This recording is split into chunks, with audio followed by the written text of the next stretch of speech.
Nous allons découvrir HTTP Resource. Je me suis dit, tiens, ça vient juste de sortir avec la toute dernière RC. Pourquoi pas le tester? Donc vous avez vu, j'ai mis à jour mon Angular 19.2 RC0 et on va aller tester ensemble le HTTP Resource. L'idée, c'est de commencer une découverte de toute la partie resources qui est vraiment en cours dans Angular, non pas pour aller enlever RxJS, j'insiste toujours là-dessus, mais pour compléter RxJS. C'est pas compléter, ça rajoute des choses à RxJS, on va dire c'est à côté. On va voir le choix maintenant. Et en plus, ce qui est génial avec ce choix-là, c'est qu'on va pouvoir partir dans l'un et améliorer l'autre. Je m'explique. Avec les observables, on a développé plein de choses, HTTP client, etc. Puis après, on est allé pousser ça avec tout ce qui est opérateur. Si vous avez bien suivi tout ce que j'ai pu vous montrer sur cette chaîne, bah, l'idée c'est d'aller passer tout ça dans des services avec RxJS. Ouais, mais comment je fais pour l'utiliser avec les nouvelles ressources? Eh bien, par exemple, ils ont pensé à ça avec Rx Ressources. Donc, je ferai toute une vidéo complète sur les ressources, avec la partie ressources, avec Rx Ressources, en lien avec les signaux. Mais là, je voulais vraiment découvrir à travers cette petite session. Je vais en avoir pour une petite demi-heure, et ça se trouve, je n'aurai pas tout découvert. Et je vais découvrir avec vous HTTP Ressources. Donc pour ça, c'est quoi que vous allez faire qu'est-ce qu'il faut faire, pardon? Bah, l'idée, c'est ensemble, on va aller mettre à jour donc votre Angular. Donc vous faites un petit ng update sur un projet existant et vous l'envoyez vers angular/cli 19.2.0 RC0 à l'heure où je tourne cette vidéo. Et puis vous allez après faire pareil avec angular/core. OK? Et à partir de là, on va voir le HTTP Resource. Alors pour aller voir HTTP Resource, on va construire une HTTP Resource. Et moi, ce que j'ai envie, je vais tenter. Je découvre vraiment. Je l'ai vu apparaître. J'ai vu des infos dessus. Mais je suis en veille constante, vous le savez, sur Angular. Mais je ne l'ai pas encore testé. Donc j'ai hâte de pouvoir le tester. Donc je vais prendre une ressource. Là, ici, on va prendre ma ressource. Et on va prendre le fameux HTTP Resource. Vous voyez, il est là. Donc c'est cool. Il nous dit quoi? HTTP Resource permet de faire une réactive HTTP request et expose donc toute une partie writable resource. Donc on a déjà vu ce que c'était writable resource, c'est-à-dire que s'il y a des signaux derrière, il y a le pending, tout est géré en fait par rapport à ça. Donc on va pouvoir travailler ça. Et donc par rapport à ça, il part sur un principe que par défaut, ça assume, merci pour le like, c'est cool, ça assume qu'on doit travailler avec des données JSON. Alors en fait, je suis allé voir un peu dans le code de Angular, et oui, clairement, il y a toute une partie blob, toute une partie texte qu'on peut aller un peu plus loin. Et vous voyez, HTTP Resource pour un texte, ça en fait partie. Ça fait penser, si vous connaissez le fetch, avec toute la partie fetch en fait. Le fetching, on a du blob, on a du JSON, le point JSON, et on a le point texte. En fait, blob, JSON et texte sont les bases, donc ça permet en fait de voir qu'ils sont juste calés sur ça. On est sur une surcouche de cette partie en faisant le wrapper en fait d'une certaine façon avec les signaux et en rajoutant toute une partie qu'on trouve aussi dans React. Je suis en pleine préparation aussi d'une vidéo là-dessus sur toutes les nouveautés de React 19. Je t'en avais parlé. Eh bien, ça y ressemble beaucoup, c'est normal. Ça converge. Et je vais pas utiliser diverge. Et donc, ah merde, j'ai utilisé. Et donc ici, on va prendre HTTP Resource et vous voyez qu'il attend une URL. Donc on va prendre cette URL là et on va prendre l'URL de. Alors c'est laquelle qui m'intéresse? Voilà, c'est l'URL celle-ci. Donc je vais vous montrer. Je vais prendre. D'ailleurs, je vais faire Alt Shift O. Je vais enlever mon routeur Outlet. Il me sert à rien là parce que j'ai testé directement sur le routeur, sur le app quoi. Hop, voilà. D'ailleurs, ça sert à rien d'avoir une porte si on n'utilise rien. Et donc là, je vais prendre un const URL, vite fait pour pas le réinstancier. Vous voyez qu'ici, en fait, j'ai une température, j'ai une latitude, une longitude qui n'est pas la bonne. Et c'est pas un code projet, c'est juste pour tester. Et je voulais changer parce que c'est vrai que j'utilise très souvent Swappy. Et bien pourquoi pas changer, en fait. Allons-y. Donc on va prendre notre URL. Qu'est-ce qu'on peut voir ici là-dedans? On a des options. Les options, c'est des HTTP Resource Options. Donc c'est quoi? C'est en gros, on peut mettre des valeurs par défaut si on reçoit rien en attendant. Et on peut aussi aller un peu plus loin. Donc on va aller voir ce que c'est. Si je fais un F12 ici, ou même si je fais accolade, je vais vous montrer. J'ai juste regardé avant le démarrage. Juste démarrer, voilà. Qu'est-ce qu'on a? Voilà. On a un equal, un injector et un mapper. Un mapper, tiens, c'est cool. On a un mapper, c'est-à-dire qu'on va recevoir des données, exactement le map en fait. J'en ai parlé pas mal sur la découverte des opérateurs. On utilise souvent ça pour découvrir les opérateurs d'RxJS, mais le même principe là. On a un mapper, c'est-à-dire on a des données en entrée qui sont d'un certain format et on veut le transformer. Ça va être le mapper. On a l'equal qui permet de faire des comparaisons pour voir l'égalité, etc. La valeur par défaut dont je vous parlais. Et l'injector, ça j'ai envie d'aller voir parce qu'en fait, ça va être intéressant, c'est qu'on va pouvoir en fait on va pouvoir injecter des datas, et donc du coup, on va pouvoir, the injector going to create the HTTP resource. Donc c'est l'injecteur qu'on récupère. Donc j'aimerais bien questionner ça par la suite. On n'en est pas là, on est déjà sur la découverte. On va juste y aller à l'arrache pour l'instant comme ça, puis après on ira voir la suite après ça. Donc HTTP resource, vous voyez qu'ici, il a ce qu'il faut bien lire, hein, c'est quand vous lisez ce genre de documentation, vous voyez qu'il y a un entre chevrons, donc c'est du type générique, hein, un type unknown. Donc ça veut dire que nous, du point de vue TypeScript, on va permettre de cadrer ce qu'on va écrire. Donc là, on va tenter de récupérer l'API de notre récupération. Donc c'est API Open Meteo, hein. Et on voit qu'il y a latitude et longitude. Donc mon objet va contenir latitude et longitude. C'est tout ce que je veux récupérer. Non, en fait, ce que je veux récupérer, on va essayer de faire impression élégante. C'est quand même plus sympa. Vous voyez qu'ici, on a le current et voilà, on a la température. Ok, donc c'est pas du tout ma température actuelle, puisque c'est pas chez moi, tout ça, je le changerai après. Et donc, ici, on a le current. Moi, c'est tout ce qui m'intéresse. Je vais récupérer complètement cet objet-là, mais moi, je vais récupérer le current. C'est tout ce qui m'intéresse, comme je disais. Donc, je vais me mettre côte à côte, hein, pour que vous puissiez bien voir. Alors, on va se mettre là. On va réduire un peu la voilure quand même. Ça sert à rien d'avoir autant juste pour des données JSON. Ok, voilà. Et donc, du coup, ici, on va aller construire un objet. Alors là, pareil, j'y vais à l'arrache. J'y vais à l'arrache totale. Ne faites pas ça, hein, comme on dit, à ne pas reproduire à la maison, s'il vous plaît.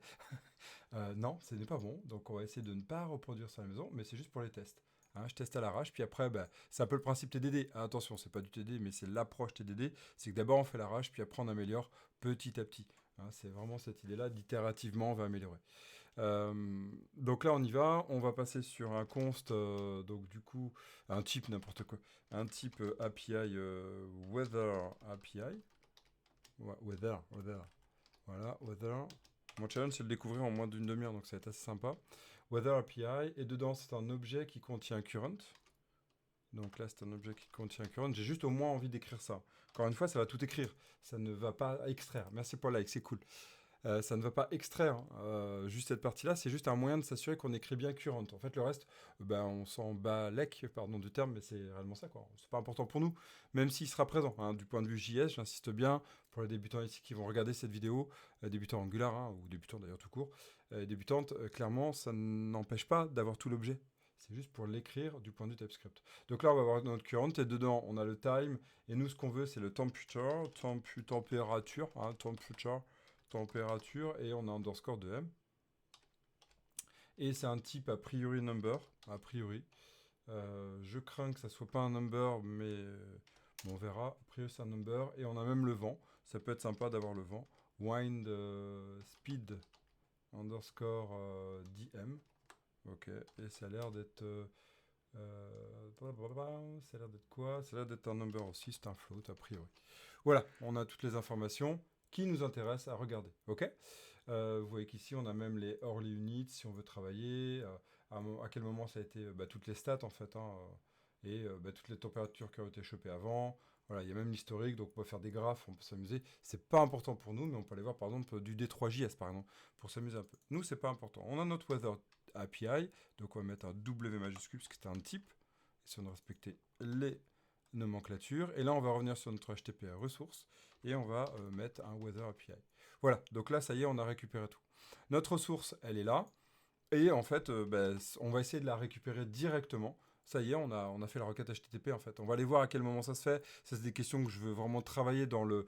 Je vais faire vraiment une vidéo là-dessus pour aller pousser tout le système. Je la prépare en amont, donc je ne serai pas en live Twitch, hein, mais vous la verrez par la suite. Et donc, je vais aller questionner ça. En tout cas, pour l'instant, on va enlever tout ça. Et on va essayer de récupérer donc un arrobaselet ressource weather. Weather. Et on va faire ici un resources et ressources. Alors, qu'est-ce qu'il y a? Ressources.i. Non, je n'ai pas dû appeler ci. J'ai appelé. Ça peut peut-être pas être bon. Je vais l'appeler weather. Weather. Ressources. Voilà. Ça sera peut-être mieux comme ça. C'est HTTP ressources ref. Ça sera peut-être mieux. Voilà. Et là, je vais l'appeler weather.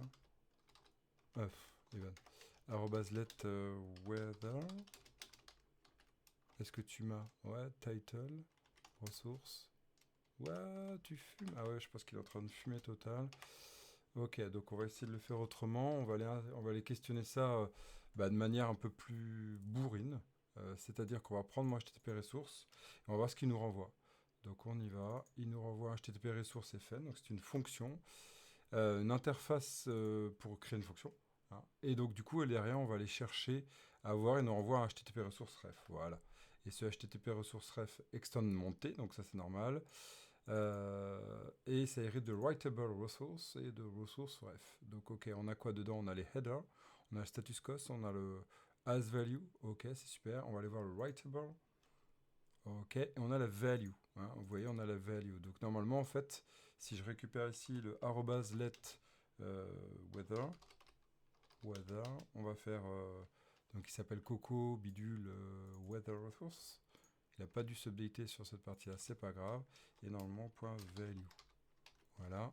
Et on se fait un point virgule. Je fais un même normalement, ça va être un writable resource, ça doit être une parenthèse. Si je vais voir le value. Ah, elle est capable, super. Vous voyez, c'est un writable signal.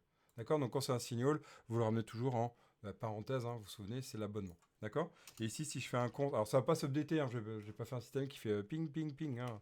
Ça va juste temps actuel. On va faire juste un truc tout simple, hein, bien B. Et puis accolade, weather. Voilà.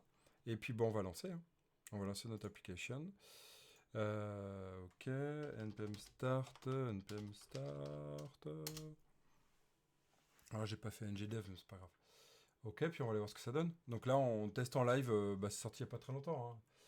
La toute dernière sortie, là, c'était il y a vraiment pas longtemps, hein, moins d'une semaine. Voilà, puis on ira voir un peu le code hein, qui est sorti là-dessus. Je vous libère ça, voilà. On va aller voir si ça a planté ou pas. Il y a peut-être quelque chose que j'ai pas bien fait. On va aller voir ça. Erreur. Alors, un new injector, no provided for HTTP client. What? What? What? What?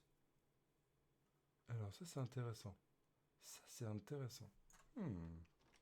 Ça, c'est très intéressant. Alors, dans l'API, après, j'ai regardé un peu ce qu'il nous annonçait. Des choses à les questionner, mais ça, c'est intéressant. C'est-à-dire que je vais quand même vérifier. Hein, vérifier si j'ai pas fait une erreur de code ou un truc comme ça. On va essayer de valider étape par étape, mais c'est-à-dire que là, si je me mets là, je fais F5. Ah, donc là, il y a quelque chose qui... Pourquoi il y a un HTTP client? Je ne dois pas avoir balancé le bon endroit. Bah si, test ressources. Pourquoi il me parle d'HTTP client? J'ai pas d'HTTP client. Ah bah si. Ah non, c'est HTTP. Oh, intéressant. Ah oui, d'accord. En plus, il n'a même pas compilé parce que je suis allé comme un bourrin. Plus que bourrin, quoi. Ok, je vais le relancer. On va aller voir parce que ça me questionne beaucoup. Tiens, c'est une vraie découverte. Hein, donc, on va aller voir. Je ferai une vidéo, comme j'ai dit, qui sera beaucoup plus claire. Là, c'est vraiment une vidéo que j'appelle veille découverte, quoi. Hein, vraiment en POC. Et puis, je ferai une vraie vidéo toute clean, bien orientée, vraiment sur un tuto complet. Hein. Donc, voilà. Là, ici, c'est du live de découverte. Ok, donc là, il n'y a pas de plantage. On est d'accord. Donc là, si je pars sur mon Weather Resource, KU. Et voilà. Donc là, il y a quelque chose qui est intéressant. C'est qu'on voit qu'il utilise HTTP Client derrière. Ah, je ne suis pas allé voir le code complètement. Hein. J'ai vu que le début.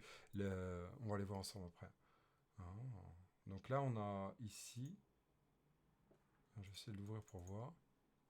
Là, ici, ouais, ben normal. Ah, il ne veut pas vouloir me montrer ce qui est normal parce qu'on est dans la partie hook, c'est logique. Donc du coup, on pourrait préfixer qu'il faut un HTTP client. Donc on va aller tester ça, hein. On va aller sur notre main. Dans le main, il y a le ppconfig, vous savez maintenant. Et donc du coup, ici, on a le provide sound detection. Bon, on va le virer ça d'ailleurs. On va essayer de faire... Après, on fera des tests là-dessus. Pour l'instant, on va laisser. Et on fait un provide... non, provide HTTP client. Voilà, on va faire ça. Et là, ça va mieux. Ok, donc ça ne pleure plus. Ok. Et là... Donc ça c'est bon, ça pleure plus, c'est fou ça quand même. Donc ça utilise HTTP client cette version. Ok. Donc c'est un wrapper de HTTP client. Ok, j'aurais pas cru ça, donc ça c'est intéressant. Après, bon pourquoi pas. C'est les premiers questionnements, donc découverte. Hein. Weather resource, ok, app component. Ben, on va enlever ça, puis on va tenter d'afficher maintenant. KU, weather. Voilà, on a bien object, et dedans, normalement, si on affiche la météo, voilà, hop, current, point, qu'est-ce que tu me racontes? Voilà, point d'interrogation, point, temperature. Et voilà, j'ai pas de température. Donc j'ai pas récupéré. Ah, ah. Ah, donc du coup ici, @if weather. Ok. Donc là, on va récupérer. Donc là, c'est peut-être que je récupère aussi mon temps actuel. J'ai pas écrit, c'est bien ma température, j'ai bien mon number. Ok, ok. Eh bien, on va aller faire un petit pipe JSON. On va aller voir le petit pipe JSON pour essayer de comprendre. Ok, t'es où? Bah, import. Alors, vous connaissez peut-être ça, hein, JSON Pipe, pour les personnes ici qui me regardent, qui connaissent déjà Angular. Le JSON Pipe permet en fait vraiment d'aller... C'est un moyen de transformer n'importe quel objet en JSON. Donc ça, c'est pratique aussi d'aller regarder. Je me suis peut-être gouré dans mon Weather API. Hein. Mais il aurait pleuré sinon. Bon, on va aller voir. Ça me questionne, c'est bien, j'aime bien les questions. Donc Weather. Et là, pipe JSON Pipe. Non, JSON, eh oh. Vive les copier-coller. Alors, pourquoi tu pleures? Ah non, on l'a bien récupéré. No pipe found with bah si, si. JSON pipe. JSON pipe.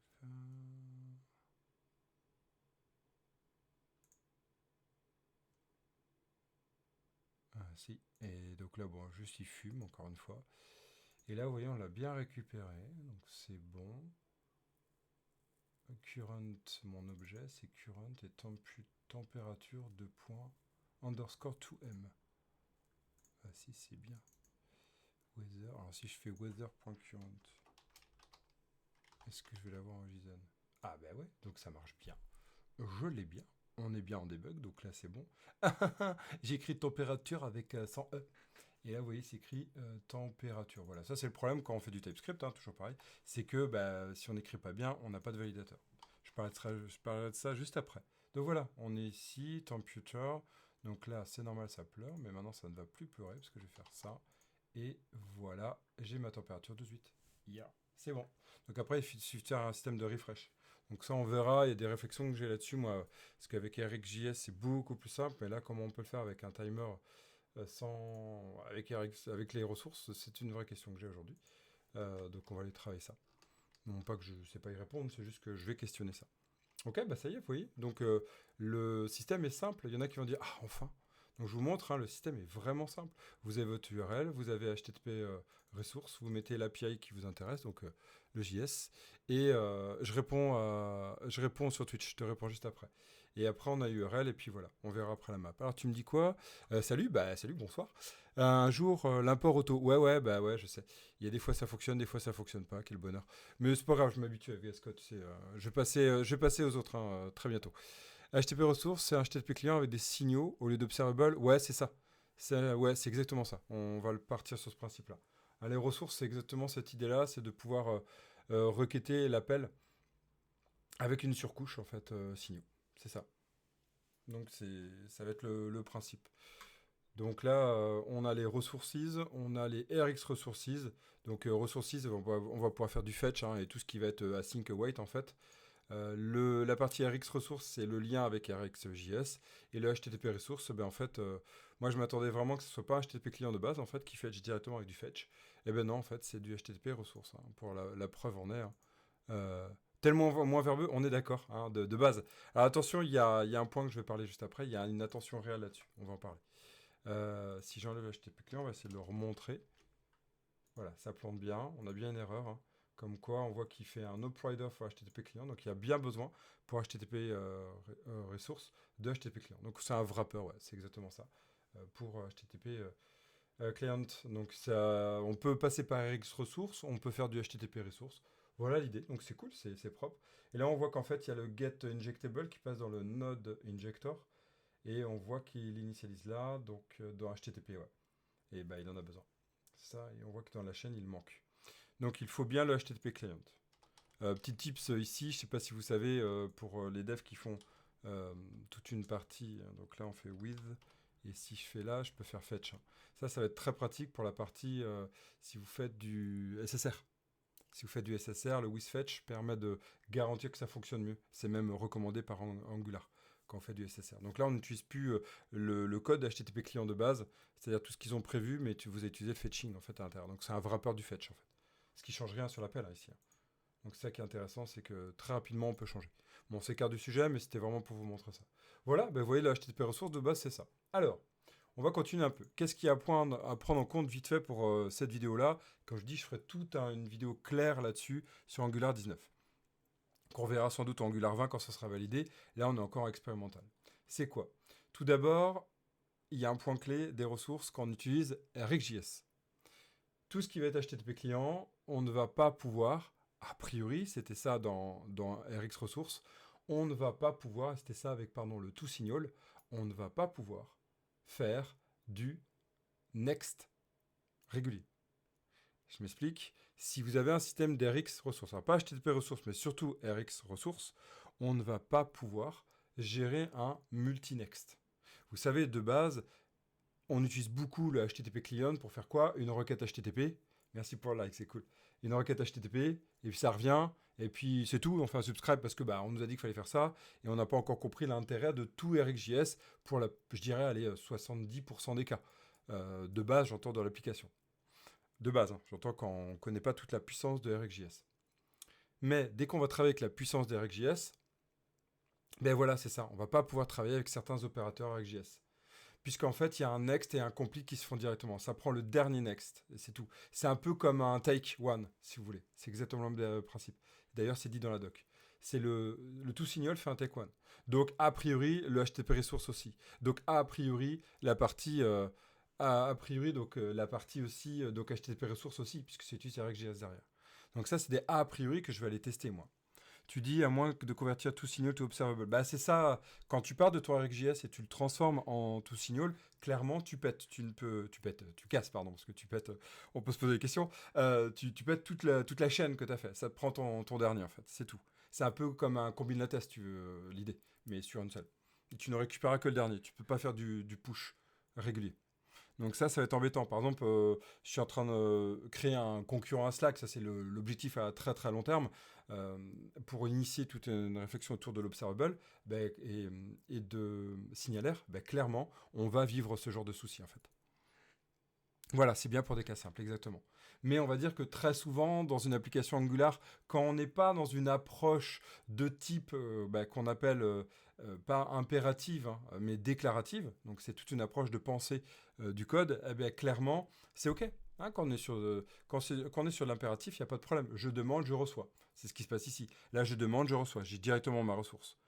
Et oui, comme tu dis, c'est majoritaire. Alors c'est majoritaire quand tu ne vas pas, au sens général, quand on ne va pas aller pousser sur le code déclaratif. Mais quand on commence à pousser le code déclaratif, en fait, on a un assemblage de codes qui vont se lancer à travers juste un subscribe. Et là, ça devient beaucoup plus puissant sur tout le système. Mais c'est une façon de penser qui est un peu mode fonctionnel, quoi. Je vais illustrer ce que je veux dire, pas par le coder, puisque c'est pas le but de cette vidéo, mais c'est juste pour montrer un point. Si vous allez sur Learn RxJS, j'en ai déjà parlé. Vous avez vu le Learn RxJS, je trouve d'ailleurs beaucoup plus clair, vous le savez, là-dessus, selon moi, selon moi. Et vous allez un peu plus bas et vous allez ici dans la partie qui est assez sympa. Alors, ils ont changé. Coucou. Non, j'ai encore dû. Alors, remonte un coup. Ah non, il doit être là, voilà. Il doit être là, voilà, c'est... Alors, ouais, zut. Ils ont changé ou quoi? Ils ont changé, oui, ils ont changé, non du tout. C'est pas bien. Je voulais montrer, bon, c'est pas moi. Bah merde. Ah ouais, ils ont changé. Ils ont changé leur gars. Oh, c'est triste. C'est triste. Alors, est-ce que je le retrouve comme ça? Bon, c'est pas grave, si on le retrouve pas là... peut-être dans Recipes. Ah, voilà, non, mais c'était dans Recipes. Voilà, donc vous prenez un Battleship, juste un exemple, donc toucher couler quoi. J'espère qu'il va fonctionner. Voilà, c'est ça. Bon, là, c'est super. Il y a pas mal de docs là-dessus. Ouh, réveille-toi. Oui, bon, voilà. Regardez. C'est ce que j'entends par du code déclaratif, c'est exactement ça. C'est-à-dire qu'on va baser sur du code fonctionnel. Et ici, on va être capable de mapper ça via, en fait, voilà. C'est ce genre de code que j'entends. Ça, c'est du code dit fonctionnel déclaratif. Et ça, c'est des points qu'on peut aller, vraiment, on peut aller pousser Angular vers cette approche-là. C'est pas une approche qui a plu la plupart des devs parce que mentalement, c'est pas une approche habituelle. c'est clairement pas une approche habituelle. Et pourtant, aller vers là, ça peut amener un système qui est extraordinaire, parce que tout est connecté en fait à ce moteur-là, et ça se met à jour. Ça, je le démontre dans une approche qui va arriver très très bientôt, avec mastering et RxJS, hein, mais c'est pas encore fini. Voilà, donc c'était juste pour revenir, c'est que ça peut complètement être pété à cause de HTTP Resource ou surtout RX Resource. Voilà, j'avais un objectif de moins d'une demi-heure pour la découverte de HTTP ressources simples, c'est trouvé, c'est cool. Et puis après, il y a les mappers. Alors il va nous rester quelques minutes et après, moi je vous laisserai parce que je dois partir au badminton. 36-15 ma vie. On va aller voir quoi. Je vais juste vous montrer la doc de HTTP Resources. Et on va aller voir les HTTP Resource Options. Voilà, les HTTP Resource Options, c'est ça. Et ressources, ça serait bien qu'ils mettent là. Alors, ils l'ont mis où? Voilà, ressources options, c'est ça, c'est dans ressources API. Voilà, exactement. Alors ils nous disent quoi? Le mapper. Regardez, ça c'est intéressant, c'est ce qu'ils disaient. Vous pouvez utiliser aussi, et là ça va intéresser beaucoup de devs qui ont déjà discuté avec moi dans des formations ou dans du coaching, de l'accompagnement technique. Hein, regardez. It can be used to validate or transform the type. Ça c'est cool, c'est ce que je vous disais, c'est le principe des mappers. Mais on va pouvoir utiliser aussi un return a more specific type. Mais ça peut aussi être utilisé pour valider des données back-end avec par exemple Zod. Et aujourd'hui Zod est de plus en plus reconnu. Pour les devs qui ne connaissent pas Zod, si je fais Zod TS, regardez ici, Zod ça permet de valider en fait, c'est un peu comme HJV Validator, hein. Ça permet de valider ce qu'on va faire. Je vous montre un basic usage. Voilà. Voilà. Je vais prendre mes données et je vais être capable de les parser. Hein, je vais être capable de parser. Donc là, je prends mon objet, je suis capable de le parser pour valider si tout est OK. Donc il y a vraiment un système basé sur le type TypeScript qui va être transformé du côté JS aussi et le contrôler. Donc on a un moyen vraiment de valider mon type pour m'assurer en fait que ça peut être ou pas des données qui arrivent de l'API. Donc on va pouvoir mettre ce genre de pratique en place. Le seul point voilà, qui va m'intéresser, moi, ça va être cette partie-là, à quoi ça va servir, l'injecteur, est-ce que j'ai besoin de l'injecter, est-ce que j'ai des cas d'injecteur du component, voilà, ça c'est des points que je travaillerai. Mais grosso modo, vous voyez que on a déjà un système qui est bien pensé en fait, hein, avec une default value, si on reçoit undefined, est-ce que je reçois undefined ou est-ce que je ne vois rien. On a la partie idle, parce que regardez, pour continuer sur ça, sur la partie ressources, regardez ici, c'est que moi, mon weather resource, j'ai pas que ça, hein, j'ai pas que ça. C'est-à-dire que si je reviens sur mon app, je vais sur mon HTTP ressources, je fais exprès, je vous remonte toute la logique que je fais. Hein. Je vais sur ressources FN, mon ressource FN function, parce que j'aime pas le terme FN, je pense que vous comprendrez pourquoi. Ok, et donc du coup ici, on va sur map, on va sur mon option, c'est ça. Non, c'était pas lui, c'était le... Non, pardon, c'était le ressource, voilà, ressource ref. Je vais aller sur writable resource, et qu'est-ce que j'ai? J'ai le Azreli, il est où? Voilà, resources. Et regardez, j'ai le status, hein, j'ai mon status is loading. J'ai is loading, donc c'est-à-dire quoi? Je peux travailler vraiment avec un système, c'est déjà prévu en fait, c'est une API intérieure quoi. Donc je peux faire un système comme ça. Je peux faire un petit truc comme ça, tout joli, arrobasif, puis après vous mettez du bootstrap, hein, ou tout ce que vous voulez, du tailwind, parce que c'est la mode en ce moment, tout le monde est tailwind. Ok, pourquoi pas, mais je dis, il n'y a pas que tailwind, je veux dire, hein, c'est ok, hein, mais moi j'aime pas les effets de mode, donc tailwind ou d'autres, hein, mais aujourd'hui tout le monde n'a Dieu que pour tailwind, tout le monde n'a Dieu que pour PrimeNG, mais il y en a plein, il y en a plein. Bref, je vais pas m'étendre sur ce sujet aussi, essayer d'être ouvert à un plein, et c'est le but aussi de notre chaîne, hein, d'être curieux sur tout ce qui existe. Alors ici, on va aller sur is loading et regardez, on va faire un weather resource, weather resource point is loading. Donc is loading, c'est pareil, c'est un signal, hein, c'est un signal. Et le is loading, on va pouvoir faire ici un petit if is loading et on va faire un truc tout simple, hein, c'est des tests. Hein. Loading, ouais, super Evan, t'as réinventé la roue. Voilà, et donc là, si on fait ça, on l'a vu, c'était très court, je sais pas si vous avez vu, on l'a vu, le petit loading était là. Hein, hop, voilà, on l'a vu, ouais, il y a no loading là, voilà. Vous le voyez peut-être pas lors de l'enregistrement, mais ça fonctionne. Ok? Bon, voilà. Très bien. En parlant de ça, je ferai des découvertes aussi de Tailwind, je ferai des découvertes de PrimeNG aussi, puisque nous, on a travaillé pas mal avec PrimeNG. Ça, c'est prévu dans l'année hein, aussi, très prochainement. Pour l'instant, je suis sur focus sur Bootstrap. Voilà, on a fini. Donc là, c'était une découverte avec du pêle-mêle de discussion, d'échanges, etc. Ce qu'il y a à retenir, c'est que c'est très simple à utiliser. C'est très simple à utiliser, ce qu'on peut noter. Hein, voilà. La question qu'on peut se poser, c'est à quel moment ça arrive? Parce que ça, c'est une vraie question. Avant, on était sur le NG on init. Cool si ça t'a plu, génial, merci de ton feedback. J'en fais de temps en temps des découvertes comme ça, j'essaie de popper un peu partout. Pas que Angular, je veux dire, .NET aussi, j'en ferai. Et donc, ouais, les questions que je me disais, c'est à quel moment ça va arriver, hein. À quel moment ça va arriver. C'est-à-dire, est-ce que c'est un engine init? Est-ce qu'en fait, la requête est déjà faite alors que mon component n'est pas chargé? Vous voyez, c'est ce genre de questions en fait qu'on se pose. Et on s'est posé la même question avec RX Ressources et Ressources. Moi, je vais vérifier tout ça. Parce que c'est des points qui me questionnent, même sur tout l'enchaînement. En gros, est-ce que ma ressource elle est déjà prête? Est-ce que mes données sont en cache? Voilà, c'est tous ces points-là. Parce que, a priori, on voit bien qu'au début, c'est nul, hein. Vous avez vu quand je fais ça. Alors, je ne sais pas si vous arrivez à le voir, mais moi, je le vois, il y a un petit nul. Et ce petit nul, ça veut dire que il y a bien eu un chargement, rien, puis après chargement. Donc, il y a bien quelque chose qui s'est passé. Donc, qu'est-ce qui se passe? Est-ce qu'il attend le chargement du component? Est-ce qu'en fait, il s'abonne sur le ng on init?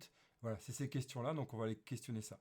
Ce qui est sûr, c'est que, regardez, juste, allez, je finis par ça, je suis gourmand, mais moi, il faut vraiment que j'y aille. Après, c'est ça, juste vous montrer, si je fais on init, ok, on a envie de faire un truc comme ça, hein, on a cette habitude-là avec RxJS. Si je prends mon weather resource, là, ici Coco, si je prends mon weather resource, regardez, et que je me le mets dedans, eh bien, il va me dire quoi? Ici, il va me dire, écoute, tu n'as pas le droit. Alors, method not implemented, pourquoi tu pleures? Voilà, weather resource, ça c'est normal. Si je fais un const weather resource, voilà. Ici, il va me dire, alors, method not implemented, ça c'est bon, qu'est-ce que tu me pleures? Alors, je sens qu'encore tu fumes sur un truc, je vais aller voir. Qu'est-ce que tu me pleures? Weather resource, ah oui, c'est normal parce que là il est extérieur. J'essaie de le retrouver, alors l'effet démo est génial. C'est qu'en fait on ne peut pas le charger. Il faut. Non, mais oui, c'est normal. Mais tu as. C'est juste, je veux montrer un point, c'est que je voulais aller très très vite parce que je vois le temps qui passe. Euh, Ici, en fait, il a besoin d'un injecteur du contexte d'injection. Donc, on ne peut pas le charger comme ça. Et normalement, sur la Rex ressource. Donc, je vais essayer de le reprendre. Je vais le mettre là et puis je vais en mettre un deuxième. Juste pour montrer. Je vais prendre un deuxième weather. Je vais prendre ça, voilà. Donc là, ça va fonctionner. Ici, je prends un const weather source bis. Alors, normalement, à moins que ça ait changé. Voilà, c'est ça. C'est ça que je voulais vous montrer. Vous voyez l'erreur que j'ai? C'était ça. Mais merci, hein. Merci, c'était ça. En effet, ça pétait, ça pouvait pas rebuilder. HTTP ressource ref peut simplement être utilisé dans une injection de contexte. Donc, utilise un constructeur, une fonction de factory, ou à ce moment, utilise le run injection context. Donc, on peut le faire dans ng on init, mais on peut pas le faire directement. Il faut utiliser un contexte d'injection. Merci pour le like, c'est cool. Et donc, c'est ça, hein, c'est un point clé. Donc, ça va amener des questions, hein, ça m'a amené des questions. Parce que nous, on faisait avec le point subscribe. Ça permet de dire, ok, je suis sûr que mon composant est chargé. Voilà, exactement comme l'effect, exactement. C'est ça. Effect, computed, tout ce monde-là des signaux. Donc, la réflexion est à quel moment? Donc, comment on peut binder? Comment on s'attache aux événements? Voilà, toute cette partie-là est en questionnement. Et donc, on va travailler là-dessus. Voilà, c'est le tout dernier point. Je l'ai passé de 2049. Du coup, l'idée, c'est computed, non, non, oui, excuse-moi, effect, oui, parce qu'en fait, il faut un ID, en fait, une ressource qu'on va aller clear à la fin, en effet, et pas le computed. Je te remercie. Et donc, on va aller tester tout ça, on va aller vérifier ensemble. À 3 minutes près, j'atteignais ma demi-heure. Merci de m'avoir suivi pour cette découverte. Et puis, au plaisir. Donc, qu'est-ce qu'on a vu durant cette session? On a vu HTTP Resource. HTTP Resource, ça utilise donc le principe de ressource, donc c'est un signal. En fait, c'est un objet qui contient des signals. On va pouvoir faire du loading et on va pouvoir récupérer la value, la valeur récupérée. HTTP Resource fonctionne comme les ressources, comme RX Resource, à savoir qu'il faut chercher chargé dans un contexte d'injection, donc déclaration lors du constructeur ou lors d'un field. C'est exactement le même effet, en effet, que le même principe que les effects et pas les computed. Et donc derrière, on va aller travailler cette partie-là, nous, les prochaines fois. On va aller travailler le mapper, par exemple. Et je vous préparerai une vidéo complète sur la découverte de ressources, RX Resources et HTTP Resources, même si j'avais déjà fait les deux. Là, on va faire le complet ressource entièrement, puisque là, on a vu qu'il y a besoin de HTTP client. Ciao, bonne soirée. D'ici là, codez bien, amusez-vous bien et restez curieuse. Allez, salut.